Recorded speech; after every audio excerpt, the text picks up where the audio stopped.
नगे च सुरेन्द्रे च कौशिके पाद संस्पृशि निर्विशेषमनस्काय श्रीवीरस्वामिने नमः। श्रीवीरस्वामिने नमः। परम पूज्य गुरुदेव के चरणों में वंदन। उपस्थित जिज्ञासु बंधुओं और बहनों, भगवान महावीर की वाणी उत्तराधन सूत्र, जिसका 11वां अध्ययन, जिसका नाम है बहुश्रुत पूजा। श्रुत मिस ज्ञान, बहुत मिस अधिक मात्रा में, ने जिसके पास अधिक मात्रा में ज्ञान है, ज्ञान का भंडार है, वह बहुश्रुत कहलाता है। यहाँ पर बहुश्रुत की परिभाषा दी गई कि जिसके पास 14 पूर्व का ज्ञान होता है वह बहुश्रुत कहलाता है। बहुश्रुत अलग अलग प्रकार के होते हैं। निषिद्ध भाष्य चूर्णी के अंदर 3 प्रकार के बहुश्रुत का उल्लेख मिलता है। पहले प्रकार का बहुश्रुत जगन्य बहुश्रुत, दूसरे प्रकार का मध्यम बहुश्रुत और तीसरे प्रकार का उत्कृष्ट बहुश्रुत।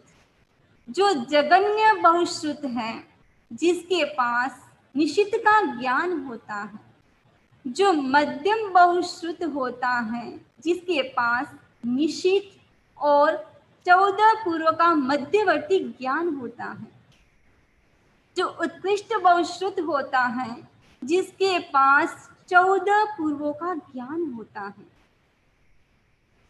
इस अध्ययन के अंदर बहुश्रुत को 15 प्रकार की उपमा से उपमित किया गया है। जो बहुश्रुत होते हैं वो कंबोज के घोड़े की तरह शीलवान होते हैं। कंबोज का घोड़ा अफगानिस्तान का एक भाग, वहां पर उत्पन्न होने वाला, रूप और गुण से युक्त होता है, शील से युक्त होता है। वो किसी से खड़खड़ाहट और शस्त्रों के प्रहार से नहीं डरने वाला ऐसा श्रेष्ठ घोड़ा कहलाता है। जो बहुश्रुत होते हैं वह 60 साल के हाथी की तरह अपराजय होते हैं। जो हाथी होता है वो जैसे ही बड़ा होता है तो उसका बल बढ़ता जाता है।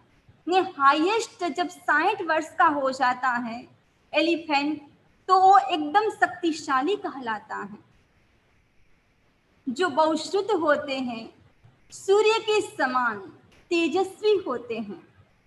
जैसे सूर्य संसार को प्रकाशित करता है, वैसे बहुश्रुत अपने ज्ञान के प्रकाश से सबको प्रकाशित करते हैं। जो बहुश्रुत होते हैं वह स्वयंभू रमण की तरह अक्षय ज्ञान के भंडार होते हैं। जो स्वयंभू रमण समुद्र है, उसके अंदर बहुमूल्य रत्न है, मानव उनसे अनजान है। वैसे ही जो बहुश्रुत है उसके पास ज्ञान का भंडार है। जो बहुश्रुत होते हैं वह जम्बो वृक्ष की समान श्रेष्ठ कहलाते हैं। बहुश्रुत सीता नदी के समान श्रेष्ठ कहलाते हैं। बहुश्रुत मंदार पर्वत की तरह श्रेष्ठ कहलाते हैं। जो बहुश्रुत होते हैं वह धीरजशील होते हैं, जिसके अंदर पेशेंस होता है। एक प्राचीन परंपरा को हम देखें, वर्तमान की परंपरा कुछ अलग है। प्राचीन परंपरा में शिष्य गुरु के पास स्टडी करने के लिए जाता है और शिष्य ने गुरु से कहा कि आप मुझे पढ़ाएं। तब गुरु ने कहा कि आप झाड़ू लगाओ। शिष्य सोचने लगा कि मैं तो स्टडी करने के लिए आया था, लेकिन गुरु कह रहे हैं कि झाड़ू लगाओ। शिष्य ने झाड़ू लगाना स्टार्ट किया। 1 दिन लगाया, 2 दिन लगाया, 3 दिन लगाया। ऐसे करते करते 1 मंथ व्यतीत हो गया, 1 साल पूरा व्यतीत हो गया। शिष्य ने अपने गुरु से कहा, गुरुदेव मुझे पढ़ाएं। गुरु ने कहा, अभी समय नहीं हुआ है, अभी सफाई करो। शिष्य वहां से हिला नहीं और गुरु भी पिघले नहीं। ऐसे करते करते कितने साल व्यतीत हो गए। एक ऐसा समय आया कि गुरु को जो देना था, एक मंत्र दिया, और एक मंत्र में शिष्य को जो पाना था सब कुछ पा लिया। जो बहुश्रुत होते हैं, इतने धैर्यशील होते हैं, अपने धैर्य के द्वारा अपने शिष्य के जीवन को परिवर्तित कर देते हैं, सामने वाले व्यक्ति का जीवन कायाकल्प कर देते हैं। हर आदमी किसी के सामने झुकता नहीं है, हर किसी की पूजा नहीं करता है। बड़ा मुश्किल है कि अपने मस्तक को नमाना, गर्दन को झुकाना। हर किसी के सामने हमारी गर्दन नहीं झुकती है। अहंकार का स्थान कहाँ है? अहंकार का स्थान है गर्दन के पास। वैसे हमारी बॉडी में देखे तो चारों कसाय का स्थान हमारे शरीर के अंदर है, लेकिन अहंकार का स्थान कहाँ पर है? गर्दन के पास। जो व्यक्ति अपने जीवन में अहंकार को छोड़ देता है, उसके जीवन में विनम्रता उत्पन्न हो जाती है। जो बहुश्रुत होते हैं, उनके जीवन में श्रुत और शील दोनों का योग होता है। वह गंभीर होते हैं और उनके भीतर ऊंचाई होती है। उन्हें जिसके भीतर गहराई होती है, उसी के भीतर ऊंचाई प्राप्त हो सकती है।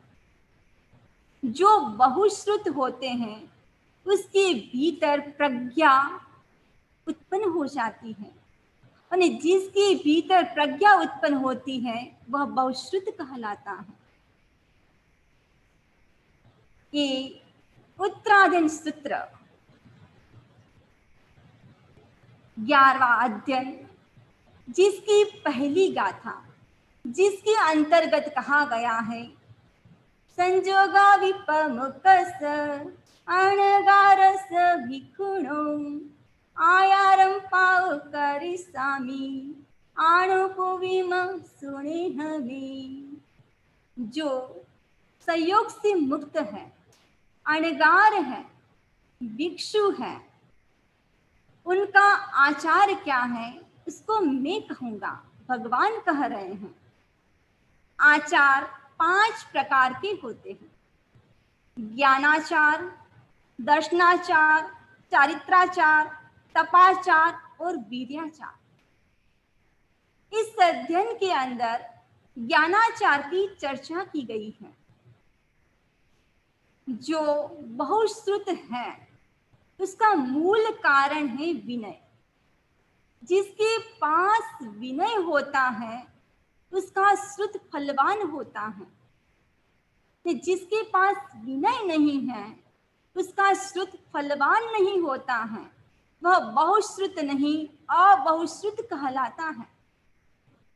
जो विनीत होता है, वह शिष्य गुरु की सन्निधि में रहता है, गुरु के सन्निकट बैठता है, गुरु की सेवा करता है और गुरु के इशारे को, आदेश निर्देश को अच्छी तरह समझ लेता है। जो अविनीत होता है, वो नहीं समझ पाता है, न वो सेवा करता है। जो फर्स्ट तीर्थंकर थे, उस समय के व्यक्ति कैसे होते थे?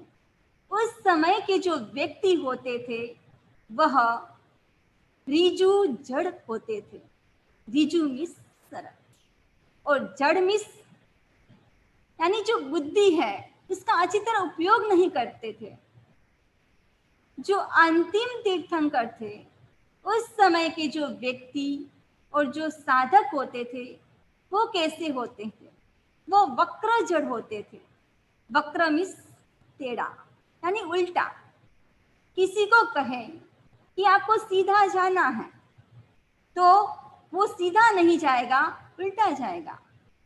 किसी को कुछ बात कही जाए तो उस बात को भी वह व्यक्ति क्या लेगा? उल्टा लेगा, सीधा नहीं रहेगा। यदि बच्चे को भी हम कहते हैं कि खाना खा लो तो बच्चे भी क्या कहते हैं? हम नहीं खाना खाएंगे। नहीं, आज हम देखिए व्यक्ति को भी कहते हैं कि आपको ये काम करना है, तब वह वो काम मन से करना नहीं चाहते हैं।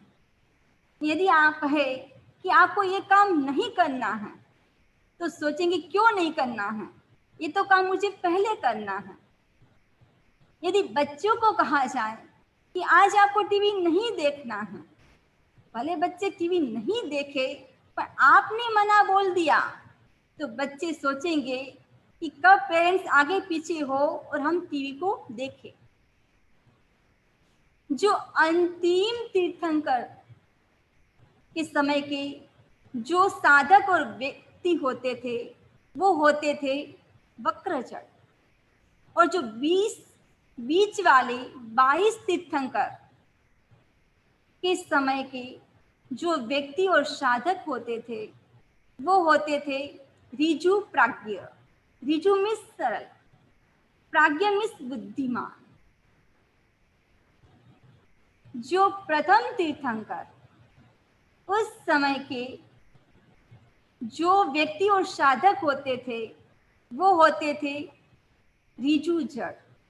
यदि उसको कहा जाए कि गुरु को वंदना करनी है तो वो गुरु को ही वंदना करेंगे, दूसरे साधु साध्वियों को वंदना नहीं करेंगे, क्योंकि अपने बुद्धि का उपयोग नहीं लगाते। जो अंतिम तीर्थंकर के समय के जो साधक और व्यक्ति होते थे उसको कहा जाए कि आपको गुरु को वंदना करनी है, साधु साध्वी को वंदना करनी है, तो बुद्धि से भी ज्यादा उसका यूज करेंगे। वो सोचेंगे कि गुरु को वंदना करनी है, साधु साध्वी को वंदना करनी है, तो दूसरे जो गुरु है उसको वंदना नहीं करेंगे। लेकिन जो बीच वाले 22 तीर्थंकर के जो साधक और व्यक्ति होते थे वो ऋजु प्राज्ञ होते थे। उसको कहा जाए कि गुरु को वंदना करनी है तो समझ जाते थे कि गुरु को भी वंदना करनी है और साधु साध्वियों को का भी हमको विनय करना है। विनय का अपने जीवन में कितना महत्व है। विनय झुकता वही है जिसमें जान है, अक्कड़पन तो खास मुर्दे की पहचान है। वही व्यक्ति झुक सकता है जिसके अंदर कुछ गुण है, कुछ वजन है, वही व्यक्ति झुक सकता है, हर व्यक्ति नहीं झुक सकता है। हम आगम को देखें, हर आगम की शुरुआत किससे होती है? विनय के साथ शुरुआत होती है, यानी नमस्कार महामंत्र के साथ शुरुआत होती है। नमस्कार महामंत्र का सबसे पहला शब्द नमो, यानी झुको, यानी विनय करो, उससे शुरुआत होती है। बाहुबली का हम जीवन देखें, जब तक अहंकार था तब तक केवल ज्ञान की प्राप्ति नहीं हुई। जब उनकी 2 बहनें उनके पास पहुंचती हैं और कहती हैं भैया हमारा गज थकी नीचे उतरो, गज मिस अभिमान। अब जैसे ही ये बात बाहुबली ने सुनी और चरण आगे बढ़ते हैं अपने भाई को वंदना करने के लिए, और तुरंत केवल ज्ञान, केवल दर्शन की प्राप्ति हो जाती है। यानी विनय का कितना महत्व है अपने जीवन में। इसीलिए तो कहा गया है कि सुबह सुबह उठते ही क्या करना चाहिए? गुरु वंदन करना चाहिए, बड़ों को प्रणाम करना चाहिए। कोई गेस्ट भी घर में आते हैं तो बच्चे भी क्या करें? उसको प्रणाम करे, उसको जय जिनेंद्र बोले। एक शिष्टाचार है। जैन धर्म का मूल आधार आवश्यक सूत्र, नहीं, आवश्यक सूत्र के अंदर एक स्थान है वंदना का स्थान। जो मूर्ति पूजक परंपरा है उसके अंतर्गत जब साधु साधियों को वंदना करते हैं तो खमासंगम के पाठ से वंदना की जाती है। और साधु साध्वी प्रत्युत्तर में क्या कहते हैं? धर्म लाभ। जो स्थानकवासी परंपरा है उसके अंतर्गत तिखुतों के पाठ से 3 बार वंदना की जाती है और प्रत्युत्तर में उत्तर देते हैं दया पाड़ो। तेरापन संप्रदाय के अंदर जब वंदना की जाती है तो तिखुतों के पाठ से 3 बार की जाती है और प्रत्युत्तर में कहते हैं जय भाई जय बाई, ये आपका आचार है। और दिगंबर संप्रदाय के अंदर नमस्तु के शब्द से वंदना की जाती है और प्रत्युत्तर में धर्म वृद्धि शब्द का उपयोग करते हैं। जो आरिका होती है उसको वंदामी के पाठ से वंदना की जाती है और वो आशीर्वाद शब्द का उच्चारण करती है। भारत की संस्कृति हो चाहे विदेश की संस्कृति हो, सबका एक शिष्टाचार रहा है कि जब आमने सामने मिलते हैं, जब मुस्लिम में जब भाई आमने सामने मिलते हैं तो सलाम अलैकुम बोलते हैं। सिख लोग जब आमने सामने मिलते तो वाहे गुरु बोलते हैं। जो ईसाई लोग होते हैं जो मिलते हैं तो गुड मॉर्निंग बोलते हैं। और वैदिक परंपरा में अष्टांग प्रणाम करते हैं। और जैन धर्म के अंदर जब आमने सामने जो साधारण बंधु मिलते हैं तो जय जिनेंद्र शब्द का उपयोग करते हैं। वंदना की जाती है 3 बार की जाती है। 3 बार ही क्यों की जाती है? क्योंकि ज्ञान दर्शन और चारित्र को वंदना की जाती है। मन वचन और काया से वंदना की जाती है। वंदना एक होती है द्रव्य वंदना, एक होती है भाव वंदना। हमारे जीवन में भाव वंदना का कितना महत्व है। एक बार वासुदेव श्री कृष्ण अपने मित्र के साथ वीर कौलिक के साथ भगवान महावीर स्वामी के पास पहुंचे। अब मन में एक इच्छा हुई कि मैं सब साधुओं को क्रम से वंदना करूं। वंदना करना प्रारंभ किया। अब वंदना करते करते अब थोड़ी सी थकान महसूस हुई। तब श्री कृष्ण ने भगवान महावीर से कहा कि मैंने 365 संग्राम किए, युद्ध किए, इतनी थकान कभी महसूस नहीं हुई। आज मुझे ज्यादा थकान महसूस हो रही है, उसका क्या कारण है? तब भगवान ने कहा आज तक तो आपने बाह्य युद्ध किए हैं लेकिन आज आपने भीतर का युद्ध किया है। समझ में नहीं आया। भगवान ने क्लियर किया कि आपने वंदना करने से शायक सम्यक्त को प्राप्त कर लिया है, तीर्थंकर गोत्र का बंधन कर लिया है।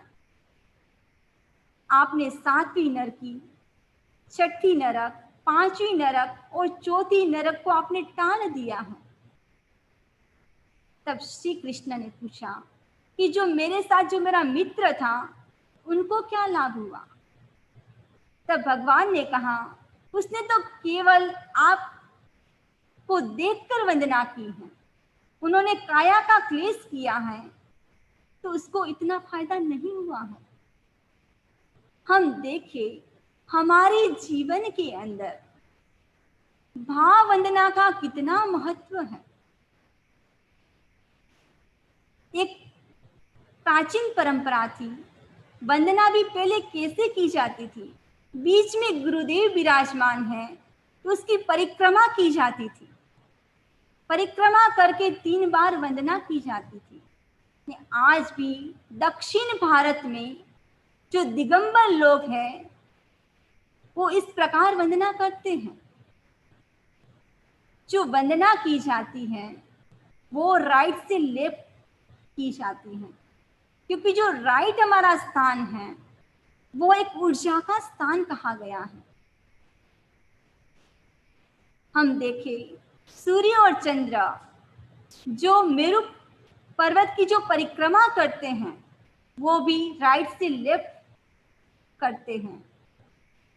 जो आरती की जाती है, आरती भी कैसे की जाती है? वो भी राइट से लेफ्ट। जो हमारी घड़ी भी घूमती है वो भी राइट से लेफ्ट। जो मंदिर में भी जो भाई बहन परिक्रमा करते हैं वो भी कैसे करते हैं? राइट से लेफ्ट। इस प्रकार परिक्रमा की जाती है। जब हम वंदना करते हैं तब जो हमारी नाभि है उसके ऊपर दबाव आता है, हमारा जो मस्तक है जमीन के ऊपर झुकता है। जो हमारी नाभि है उसको बॉडी का एक रूट कहा गया है। जो गर्भस्थ शिशु होता है उसका शारीरिक संबंध माता की नाभि के साथ जुड़ा हुआ होता है।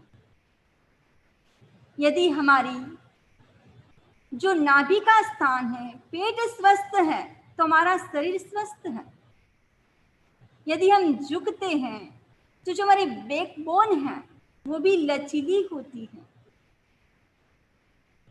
आचार्य श्री तुलसी ने कहा है कि जब हमको वंदना करनी हो, गुरु को वंदना करनी हो तो कब करें? अमृत बेला में। अमृत बेला में करे गुरु को प्रणाम, ध्यान स्वाध्याय जब हो तदंतर काम। यानी सबसे पहले क्या करें? ब्रह्म मुहूर्त में सुबह का 4 बजे का समय, उस समय अमृत बेला कहा गया है। जो वो समय है, उस समय हमारा मन है वो शांत रहता है, जो मस्तिष्क हमारा एक्टिव रहता है। उस समय सेरोटोनिन नाम का एक द्रव्य निकलता है जिसके कारण हमारे मन के अंदर आनंद की अनुभूति होती है। इसलिए सुबह प्रातः हो सके तो 4 बजे उठना चाहिए और उठने के बाद क्या करें? सबसे पहले गुरु को वंदना करें, उसके बाद ध्यान जप और स्वाध्याय करें। यदि हम गुरु के सन्निधि में हैं, उसके निकट हैं, तो उसके पास जाकर वंदना करें। यदि गुरु हमारे से दूर है तो जिस दिशा में गुरु विराजमान है उस दिशा में वंदना करें। ये जो रत्नाधिक है, जो बड़े हैं, उसका भी विनय करें। यानी विनय का हमारे जीवन में कितना महत्व है। शिक्षा किसको नहीं प्राप्त होती है? तो उसके 5 कारण बताए गए हैं, उसके कारण शिक्षा प्राप्त नहीं होती है। तो एक कारण है अभिमान। जो अभिमान करता है तो उसको ज्ञान प्राप्त नहीं होता है।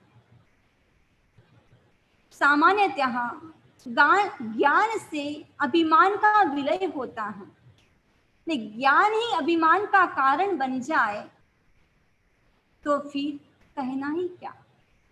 यदि जो दवा ले रहे हैं वो दवा ही विष का काम करे तो चिकित्सा कैसे होगी? जो अहंकारी है वह अपने जीवन में सम्यक प्रकार से ज्ञान को प्राप्त नहीं कर सकता। इसीलिए जो स्टूडेंट है उसको अहंकार को छोड़कर अच्छी तरह ज्ञान को प्राप्त करना चाहिए।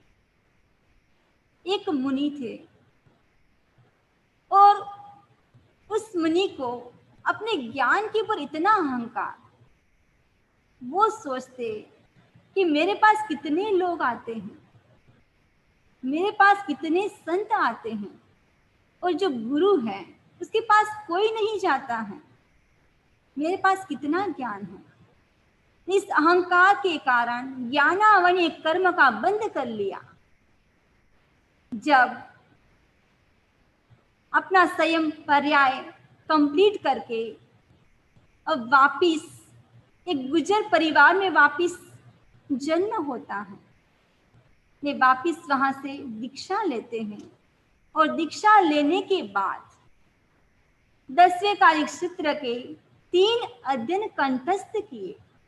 ने जैसे 3 अध्ययन कंठस्थ किए और उसके बाद 4था अध्ययन स्टार्ट किया, पर एक भी श्लोक याद नहीं हो रहा है। मन में हीनता के भाव, अनुष्ठा के भाव उत्पन्न हो रहे हैं। ऐसे करते करते 12 साल व्यतीत हो गए, लेकिन 10वें कालिक सूत्र का जो 4था अध्ययन, उसका एक भी श्लोक याद नहीं हो रहा है। गुरु के पास गए, गुरु ज्ञानी थे, और गुरु ने कहा कि पूर्व भाव में आपने ज्ञान का अहंकार किया था, और ज्ञान का अहंकार किया था, इसीलिए आपको श्लोक याद नहीं हो रहा है। आपको 12 वर्ष तक आंबिल की साधना करनी पड़ेगी, और उसके बाद जो आपका ज्ञान का जो उदय है वो क्षम में परिवर्तित होगा। इसीलिए चाहे स्टूडेंट हो, चाहे कोई व्यक्ति हो, अब उसको ज्ञान का अहंकार नहीं करना चाहिए। यदि ज्ञान का अहंकार करते हैं तो वो शिक्षा में बाधक है। दूसरा बाधक तत्व है क्रोध। यदि कोई क्रोध करता है, आवेश करता है, तो ज्ञान को सम्यक प्रकार से प्राप्त नहीं कर सकता है। शिक्षा का तीसरा बाधक तत्व है प्रमाद। प्रमादी 5 प्रकार का होता है। एक है शराब, विषय, कषाय, निद्रा और विकथा। यदि एक विद्यार्थी है, यदि व्यसन के अंदर फंस जाता है, भोग का जीवन जीता है, उग्र स्वभावी हो जाता है, ज्यादा नींद लेता है, पर कथा में रस लेता है, तो अपना ज्ञान का विकास नहीं कर पाता है। एक नवाब खानदान का एक युवक, वो अपने मित्र से कहता है कि मुझे जेब खर्च के लिए बहुत सारे रुपए मिलते थे, तो किसी ने मुझे ये नहीं पूछा कि आप इसका क्या यूज करते हो। इसके कारण मैं गलत रास्ते पर चला गया, मेरा जीवन बर्बाद हो गया। ने आज के युवक भी हम देखें, सभ्यता के कारण, शिष्टता के कारण स्मोकिंग करते हैं, वाइन पीते हैं, वही अपने जीवन का अंग बन जाता है। इसीलिए यदि व्यक्ति को कुछ बनना है तो व्यक्ति आलस्य को व्यक्ति क्या करे, उससे दूर रहे, व्यक्ति अप्रमाद का जीवन जिए, तभी व्यक्ति अपने जीवन में शिक्षा को प्राप्त कर सकता है। शिक्षा प्राप्त करने में चौथा बाधक तत्व है रोग। कोई व्यक्ति मन का रोगी होता है, कोई तन का रोगी होता है, लेकिन दोनों दृष्टि से स्वस्थ रहना जरूरी है। उत्तराधन सूत्र की चूर्ण के अंदर कहा गया है, रोग के 2 कारण हैं। एक तो है अति आहार करना, ये दूसरा है अपथ्य आहार करना। अति आहार करना यानी ज्यादा मात्रा में खाना, जितनी भूख है उससे कम खाना चाहिए। 4 रोटी की भूख है तो 3 रोटी खानी चाहिए, 5 रोटी की भूख है तो 4 रोटी खानी चाहिए। और खाने के बाद चाहे मन पसंद आइटम भी आ जाए तो व्यक्ति क्या करे, संयम करे, या फिर खाने के बाद 1 घंटा 2 घंटा तेवियार चौवियार का प्रत्याख्यान कर ले। इससे 2 लाभ है, एक तो शरीर का लाभ और दूसरा है आध्यात्मिक लाभ। और दूसरा कारण है अपत्य आहार। जो आपकी बॉडी में सूट नहीं करता है वैसा आहार आप ग्रहण नहीं करें। जो व्यक्ति शरीर से स्वस्थ है, मन से स्वस्थ है, वह व्यक्ति अच्छी स्टडी कर सकता है। इसे दोनों दृष्टि से स्वस्थ रहना जरूरी है। और शिक्षा में 5वां बाधक तत्व है आलस्य। जिस व्यक्ति के भीतर आलस्य होता है वह व्यक्ति उद्यम नहीं कर सकता, पुरुषार्थ नहीं कर सकता। स्वस्थ होते हुए भी वो सोया हुआ रहता है। एक बार एक विद्वान ने एक व्यक्ति से पूछा कि आपके पुत्र में कोई दोष तो नहीं है? तो उस व्यक्ति ने कहा, जो पुत्र है बहुत आलसी है। यानी आलसी है इसलिए मेरे सब दोस्त है। जो आलसी है उसका दिमाग भी शैतान का घर कहलाता है। यदि विद्यार्थी सोचे कि अभी तो एग्जाम में देरी है, बाद में स्टडी कर लूंगा, ये क्या है? एक प्रकार का आलस्य है। भगवान महावीर स्वामी ने जागरूकता के लिए एक सूत्र दिया, देवानुप्रिय। आपको जैसा सुख हो वैसा करो, लेकिन कार्य में विलंब मत करो।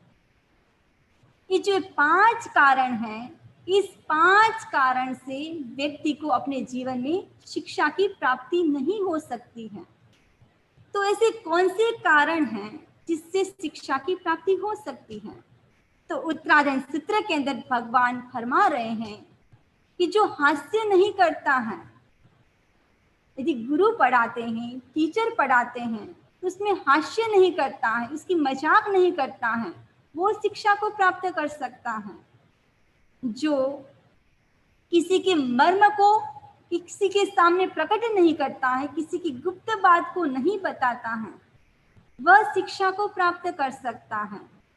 जो इंद्रिय और मन को कंट्रोल में रखता है वह शिक्षा का अधिकारी है। जो चरित्रवान होता है वह शिक्षा अच्छी तरह प्राप्त कर सकता है। जो क्रोध नहीं करता है, जो सत्य बोलता है, जो खाने में स्वाद लोलुप नहीं होता है, वह अपने जीवन में सम्यक प्रकार से शिक्षा को प्राप्त कर सकता है। विनीत कौन होता है, अविनीत कौन है? जो अविनीत है, अविनीत साधक अपने जीवन में निर्वाण यानी मोक्ष को प्राप्त नहीं कर सकता है। उसके लिए 14 कारण बताए गए हैं कि जो बार बार क्रोध करता है, जो क्रोध को अपने भीतर जमा कर रखता है, उसको हटाता नहीं है, जो अपना मित्र है, मित्र के साथ भी अच्छी तरह बर्ताव नहीं करता है, उसके साथ मित्रता नहीं रखता है, सोचता है कि यदि मित्र से मैं काम कराऊंगा तो मुझे भी मित्र का काम करना पड़ेगा, इसलिए अपनी मित्रता को भी छोड़ देता है। जो मित्र है उसके सामने क्रोध करता है, अपने मित्र के सामने तो अच्छा बोलता है और पीछे से क्या करता है, उसकी बुराई करता है। जो खाने में आसक्त होता है, जो विद्रोही होता है, वह अविनीत शिष्य कहलाता है। नहीं, जो विनीत शिष्य कौन होता है? जो विनीत शिष्य होता है वो विनम्र होता है, नम्र होता है। नहीं, नम्र व्यक्ति सबको अच्छा लगता है। किसी बच्चे भी हैं, अपने पेरेंट्स का विनय करते हैं तो सबको अच्छा लगता है। जो विनीत होता है वह अपने जीवन में ऊंचाई को प्राप्त कर सकता है। जो विनीत है वह व्यक्ति अपने जीवन में सफलता को प्राप्त कर सकता है। विनीत कौन है? जो विनीत है वह क्रोध नहीं करता है, जो अपना मित्र है उसके प्रति कृतज्ञता की भाव रखता है। जो विनीत होता है वह जो अपना मित्र है उसके सामने भी प्रिय बात करता है। जो विनीत होता है वो आहार में आसक्त नहीं होता है। इस प्रकार 15 प्रकार के कारण बताए गए हैं कि विनीत कौन होता है। ये श्रुत ज्ञान प्राप्त करना चाहिए। क्यों? इसलिए प्राप्त करना चाहिए, एक तो है स्वयं की मुक्ति के लिए, उसका दूसरा कारण है पर मुक्ति के लिए। तिन्नाणम तार्याणम, खुद का भी कल्याण हो और दूसरों का भी कल्याण हो।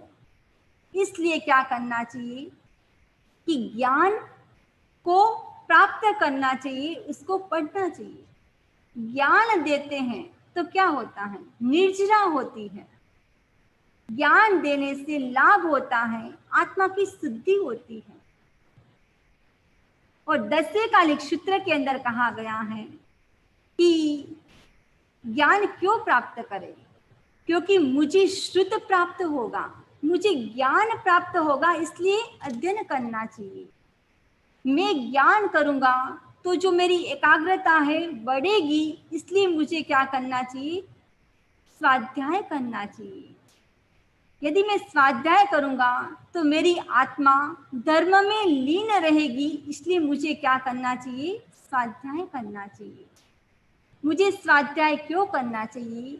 कि जो मैं धर्म करूंगा तो धर्म के द्वारा मैं दूसरों को भी धर्म में स्थापित करूंगा, इसलिए मुझे क्या करना चाहिए? अध्ययन करना चाहिए। आज हमारे पास में जो श्रुत प्राप्त है वो कंठस्थ परंपरा से प्राप्त है। कंठस्थ परंपरा, ये कंठस्थ परंपरा बहुत प्राचीन परंपरा है। व्यक्ति को क्या करना चाहिए? कंठस्थ ज्ञान को पक्का करना चाहिए। जो भी है हमारे पास, जो भी आगम है, काफी सूत्र तो लुप्त हो चुके और काफी सूत्र हमारे पास उपलब्ध भी है। तो एक कंठस्थ की परंपरा अच्छी है। एक कंठस्थ में जो वैदिक परंपरा, बौद्ध परंपरा और जैन परंपरा, ये तीनों परंपरा में कंठस्थ का प्रचलन रहा है। जो वैदिक परंपरा है उसके जो पाठक होते हैं वो वेद को लन करते हैं। जो बौद्ध भिक्षु होते हैं वो भी त्रिपिटक को याद करते हैं। जो जैन मुनि है, श्रावक है, वो भी क्या करते थे? 14 पूर्व का ज्ञान कंठस्थ था। एक तो पढ़ना और एक पढ़ाना, दोनों की परंपरा रही है। भगवान महावीर स्वामी के निर्वाण के बाद जब दूसरी शताब्दी थी, उस समय 12 वर्ष का दुष्काल पड़ा।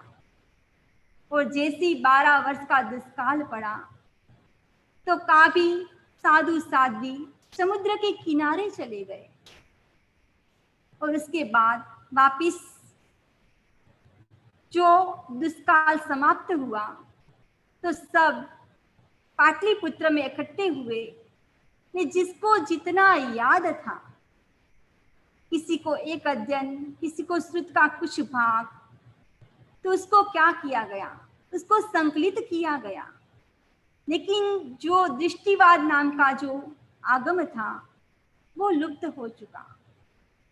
जो भद्रबाहु स्वामी थे, जिसके पास 14 पूर्वों का ज्ञान था, वो अपनी साधना करने के लिए नेपाल गए हुए थे। संघ ने 2 मुनियों को भेजा और कहा कि आप सबको 14 पूर्व का ज्ञान दे। 2 मुनि पहुंचते हैं। तब भद्रबाहु स्वामी ने कहा कि पहले दुष्काल था, तब मैं अपनी साधना नहीं कर पाया। अभी तो मैं अपनी साधना में लीन हो चुका हूं, इसलिए मैं वहां पर नहीं आ सकता। वापिस मुनि पहुंचते हैं। वापिस संघ ने 2 मुनियों को भेजा। जो संघ की बात को नहीं मानता है, तो आप जानते हैं कि उसके लिए क्या पनिशमेंट मिलती है। तब भद्रबाहु स्वामी ने कहा, उसको संघ से बहिष्कृत किया जाता है। मैं नहीं चाहता हूं कि मुझे संघ से बहिष्कृत किया जाए। आप ऐसे मेधावी मुनियों को भेजो, उसको मैं वांछना दूंगा, साथ साथ वांछना दूंगा। ऐसे सूलिभद्र सहित 500 शिष्य जाते हैं। और जैसे ही 500 शिष्य गए और 500 शिष्य वांछना ले रहे हैं, ये धीरे धीरे सब शिष्य चले जाते हैं पाटलिपुत्र वापिस। एक सूलिभद्र बचते हैं। सूलिभद्र ज्ञान ले रहे थे। भद्रबाहु स्वामी ने पूछा कि तुम खिन्न तो नहीं हुए हैं? तब सूलिभद्र ने कहा, मैं खिन्न तो नहीं हुआ हूं, लेकिन मुझे ये बताइए कि मैंने कितना पढ़ा है। तब भद्रबाहु स्वामी ने कहा कि आपने तो अभी राई जितना पढ़ा है, मंदार पर्वत जितना तो बाकी है, लेकिन तुम धैर्य रखो, आप कम समय में भी आप ज्यादा पढ़ लोगे। और जैसे ही महाप्राण की साधना कंप्लीट होती है, वे वापिस पाटलिपुत्र पधारते हैं। जैसे पाटलिपुत्र में आए और सूलिभद्र अपनी साधना कर रहे थे और भद्रबाहु स्वामी भी विराजमान थे। उस समय सूलिभद्र की 7 बहनें वंदना करने के लिए आती हैं। भद्रबाहु स्वामी के पूछा कि हमारे भैया कहाँ हैं? उसने कहा वो साधना कर रहे हैं। और जैसे ही वंदना करने के लिए बहनें जाती है और सूलिभद्र ने क्या किया, शेर का रूप बना लिया, यानी अपने ज्ञान का दुरुपयोग किया। बहनें डर जाती है और वापिस आती है भद्रबाहु स्वामी के पास कि लगता है सूलिभद्र को शेर खा गया। अब भद्रबाहु ने ज्ञान का उपयोग लगाया। उसने कहा कि वो जो शेर है वो ही सूलिभद्र है। दूसरा दिन हुआ और सूलिभद्र वांछना लेने के लिए पहुंचते हैं, लेकिन सूलिभद्र वांछना देने के लिए रेडी नहीं होते हैं। अब सूलिभद्र ने उपयोग लगाया कि कल मैंने ज्ञान का दुरुपयोग किया था, इसलिए भद्रबाहु स्वामी मुझे ज्ञान देना नहीं चाहते हैं। बहुत अनुग्रह किया और कहा कि मुझे ज्ञान दो। मना करते हैं, तो अब मैं इस प्रकार ज्ञान का दुरुपयोग नहीं करूंगा। तब सूलिभद्र ने जब ये बात कही, तब भद्रबाहु स्वामी ने कहा कि तुम तो नहीं करोगे, लेकिन आने वाली पीढ़ी इसका दुरुपयोग करेगी। अब जैसे अनुग्रह किया, तब भद्रबाहु स्वामी ने जो 4 वांछनाएं बाकी थी उसका सूत्र तो बताया, लेकिन अर्थ नहीं बताया। इस प्रकार जो 14 पूर्व का ज्ञान, अंतिम ज्ञान था, 14 पूर्व का ज्ञान भद्रबाहु स्वामी के पास, यानी श्रुत की जो परंपरा रही है, पढ़ना और पढ़ाना, ये बहुत प्राचीन परंपरा, यानी हमारा जो श्रुत है वो कैसा रहे, श्रुत की परंपरा अविच्छिन्न चलती रहे। इस प्रकार हर भाई बहन को क्या करना चाहिए, जो भी है उसको कंठस्थ करने का प्रयास करना चाहिए। चाहे नवकार मंत्र हो, मंगल पाठ हो, सामायिक पाठ हो, वसग स्तोत्र हो, भक्तामर हो, प्रतिक्रमण हो, जितना याद कर सके उतना याद करने की कोशिश करनी चाहिए। और साथ साथ में अपना जो जीवन है, हमारा जो समय है, शुभ योग में व्यतीत हो, उसके लिए भी क्या करना चाहिए? स्वाध्याय करना चाहिए। धार्मिक पुस्तक का स्वाध्याय करें। हर भाई बहन संकल्प करे, मैं कम से कम आधा घंटा धार्मिक पुस्तक का स्वाध्याय करूंगा। ये भी नहीं कर सके तो ये संकल्प करे कि प्रतिदिन मैं एक पेज का मैं स्वाध्याय करूंगा, उसके ऊपर चिंतन करूंगा, मनन करूंगा। श्रुत का हमारे जीवन में कितना महत्व है। ज्ञान, हर व्यक्ति अपने जीवन में ज्ञान चाहता है, तो ज्ञान कैसे प्राप्त होगा? जब हम स्वाध्याय करेंगे, कंठस्थ करेंगे, तो जो हमारा जो ज्ञान है वो हमारा ज्ञान भी निर्मल होगा, शुद्ध होगा। इस प्रकार हम क्या करें कि कंठस्थ करने की कोशिश करें, स्वाध्याय करने की कोशिश करें, स्वाध्याय को सुनने की कोशिश करें।